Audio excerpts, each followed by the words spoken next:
You have 45 days to decide.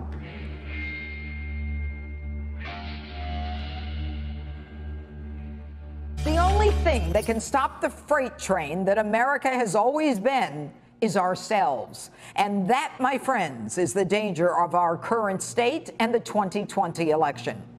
In 1838, a 28-year-old lawyer named Abraham Lincoln gave a speech at the Lyceum in Springfield, Illinois, warning about the forces that might tear the U.S. apart from within. His warning still rings eerily true today. It goes exactly like this. From whence shall we expect the approach of danger? Shall some transatlantic military giant step the earth and crush us at a blow? Never. All the armies of Europe and Asia could not by force take a drink from the Ohio River or make a track on the Blue Ridge in the trial of 1,000 years. No, if destruction be our lot, we must ourselves be its author and finisher. As a nation of free men, we will live forever or die by suicide. Lincoln was right. The undoing of this great nation can only happen from within. True, we were attacked by an invading enemy when the virus from China hit us, but that's not the greatest threat to the United States of America. The greatest threat to the United States remains those inside this country who would rather tear it down. The ones who spew hatred and venom toward our institutions of government, from the Constitution to historical statues to our belief system, our religion, and our way of life. They have anointed themselves enforcers of our thinking through force, destruction of property, intimidation, threats, and outright physical violence. They lied to you. They have an agenda, and it doesn't include you, and it doesn't involve the silent victim of crime, the ones who go quietly, unannounced and unheralded. In order to steal your freedom, they lie to you on everything from the president's handling of the coronavirus to their assertion that police in this country are systemically racist murderers, which has denigrated law enforcement, causing them to be targeted, shot, killed. The Black Lives Matter movement receiving support from many Americans after the horrific death of George Floyd on May 25th was engulfed by Black Lives Matter, the organization, a completely separate organization that does not believe in the nuclear family and promotes Marxist and communist ideology. Their ideology and belief system is contrary to our democratic system of government. Very often joined by members of Antifa, an alleged anti-fascist group. They wreak havoc against courthouses, businesses, neighborhoods, towns, and cities, promoting the leftist policy of hate. And the founder of Black Lives Matter has just connected with a pro-Chinese Communist Party to join up. After all, Joe Biden says China's not our enemy. I would think he would say that since he outsourced jobs there, brought his son Hunter there, and accessed $1.5 billion from the Chinese for a hedge fund company.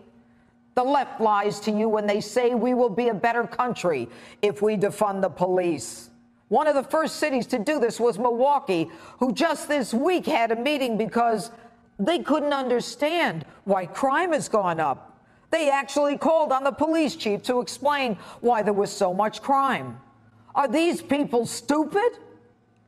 At Joe Biden's Democrat National Convention, no one even mentioned the violent protests, looting, arson, and chaos occurring in our cities like Los Angeles, New York, Milwaukee, Chicago, St. Louis, Atlanta, Portland, Seattle, let alone condemn the criminals and the chaos. And they lie to us, and they tell us these are peaceful protests. They lie to us when they tell us America was never that great. Please explain to me why people risk dying to come here, or why they kick and scream if we choose to deport them back to their country of origin. I guess it's not all that bad. They lied to us about the pandemic when they said the president hasn't done enough. When the president closed the borders to foreign nationals from China and later Europe, he was referred to as hysterical, a xenophobe. On that day, the president declared January 31 a national health emergency. Nancy Pelosi was telling people in February, go to Chinatown, celebrate our diversity. Bill de Blasio, his administration, was doing the same thing.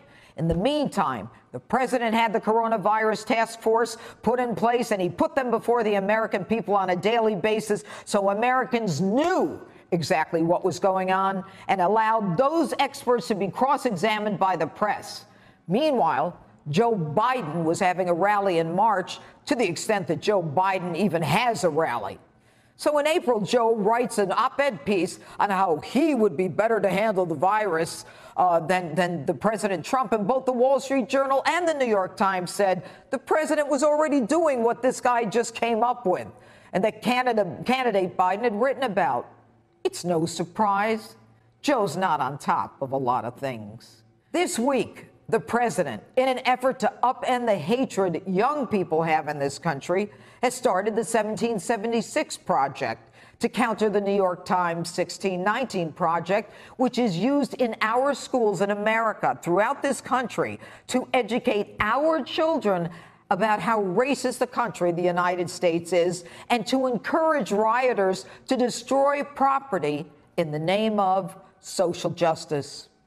The 1619 Project goal is to advance reparations. We find ourselves, ladies and gentlemen, fighting the forces of darkness that are threatening our nation, and there is only one way out of that, and that is by keeping the torch of truth and allowing it to light our way forward. Abraham Lincoln was right. Your job is to fight for the America that our founding fathers envisioned, one where you can follow your dreams and pursue your happiness. The path we're on, with the greatest economy, the strongest military, and a leader who wanted America to be proud and prosperous, not the one that the left progressive socialists want to impose on us. You have 45 days to decide. You can decide on the truth or the lies.